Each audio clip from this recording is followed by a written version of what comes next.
Switzerland is set to hold a national referendum on a proposal to cap its population at 10 million, with opinions sharply divided over the social strain linked to rising immigration. The vote is drawing heightened attention as it unfolds against the backdrop of a broader European migration debate.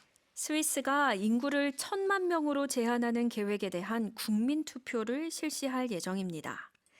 이민 증가에 따른 사회적 부담을 둘러싸고 찬반이 엇갈리는 가운데 유럽 전반의 이민 논쟁과 맞물리며 그 결과에 관심이 쏠리고 있습니다.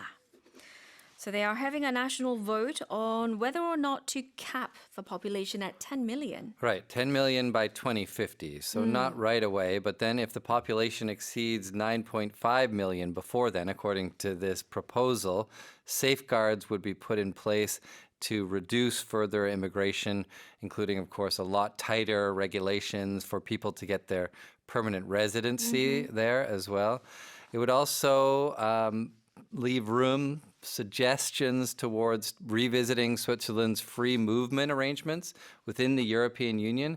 As you know, people can pretty much move freely across borders within the European Union and as well as the Schengen framework as well. Yes.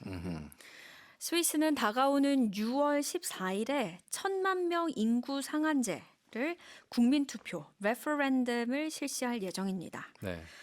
Apparently, the population increased by 25% in the since the 2000s. Since 2000, yeah, exactly. Because That's ridiculous. it's such a great place to live. They have very high wages, very high standard of living, so it's attracting a lot of people, especially over the last 20, 25 years or so. And this is also a reflection of the growing general anxiety across Europe about immigration. Right, which has, of course, fed a lot of popularity among farther right-wing groups that promote a more populist view and a more nationalist view. And that is the same in Switzerland. This whole project was spearheaded by the right-wing Swiss People's Party. And they argue that rapid population growth is overstretching the resources of the country, as those types of parties usually argue, right? Right. Okay, so they're trying to cap the population at 10 million. What does it mean to cap? We've done this one before. You might remember. Cap here is not a hat. It is a lid on something, right? So if you put the lid, you stop it from going any higher than that point. Right. 상한을 두다, 제한하다라는 뜻이죠. To cap. The government capped rent increases. 정부가 임대료 인상에 상한선을 뒀다. The government capped rent increases. Oil prices were capped at $60. 유가는 $60로 상한 제한됐다. Oil prices were capped at $60. We should maybe mention the government and parliament are against the cap, saying that it could hurt the economy, actually worsen labor shortages, and cause a lot of other problems. All right, let's do social strain. Strain is like tension or friction or pressure. In this case, it's social strain, so it's building up in a society when there's some kind of issue going on. So, for example, a spike in housing demand can lead to strain on the housing market.